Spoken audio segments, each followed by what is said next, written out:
the last one, which to me was quite surprising when I saw this in the news, was that Alberta, under the governance of Premier Jason Kenney, is going to be lifting pretty much all COVID restrictions come mid-August. This surprised me. This seems like a complete 180 from where the province was. Now, I know that they lifted the lockdown in June. They've enjoyed a very nice, or I guess it was June 1st or July 1st, they enjoyed a very nice time at the Calgary Stampede. I think there haven't been a huge surge in cases with all that social gathering.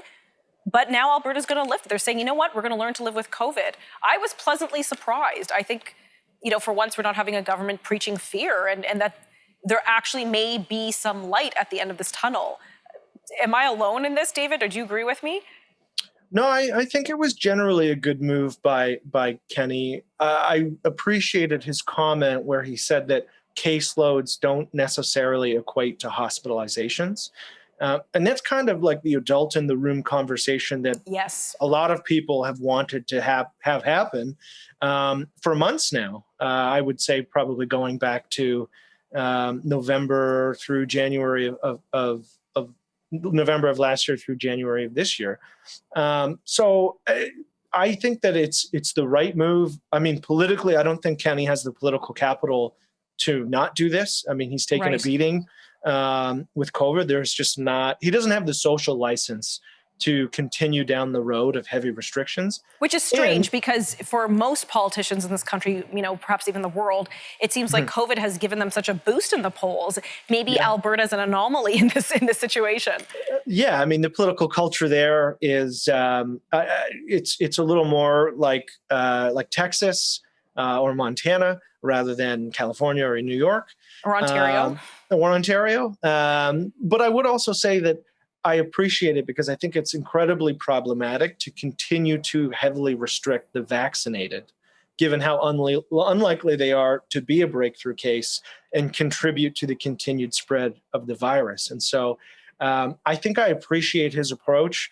You have to balance hospitalizations because nobody wants to go back into a scenario where you're delaying important surgeries. I know in Ontario, hundreds of people died waiting for very important surgeries. And I think that that's unacceptable. I know that people have issues getting access to things like annual physicals, which is completely unacceptable and going to have disastrous consequences. So I think that this is a step in the right direction, despite the fact that a lot of people are kind of beating the fear drum, saying that Alberta is going to really regress here.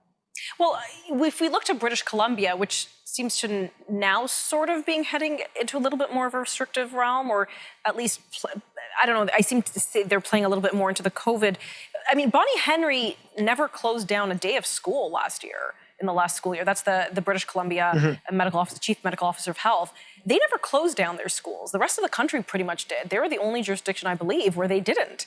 And, people are now up in arms saying, well, Jason Kenney's plans to lift all COVID restrictions are going to have negative impact in the classrooms if kids aren't masking. But again, we've talked about this on the show. There seems to be very little transmission within schools. I mean, those are statistics, those are stats. Why penalize the population further? People seem to be, taking these measures seriously. I think you're going to have a lot of people who still will socially distance, who will still choose to wear the mask. And by all means, that's your personal choice. I remember putting on a mask at the very early days of COVID to be told by a nurse in a hospital to take it off. Why was I wearing one? I was in the exact same boat. I looked at what was going on in Taiwan while our own public health officials were saying, don't buy masks, they're not useful. I was wearing a mask because, it was pretty obvious what was working in Taiwan. And so, so long as they balance hospitalizations as the deciding factor of what to do next, I think that that's the way you avoid disaster. Most of the people I've seen who are really fearful use caseload as their metric, and that's not a very good way to measure what public policy should be, especially as vaccination rates hit 65, 68, 70, 80%. And so I definitely think that this is the right way to go. Okay, last 10 seconds. Do you think he's going to be able to hold it, or do you think he's going to do another 180? I hope he's able to hold it, and I hope he's able to hold it because hospitalizations stay flat or manageable. Okay, well, that's a wrap. Thank you so much for joining us, David. Always a pleasure to speak. Thank you very much.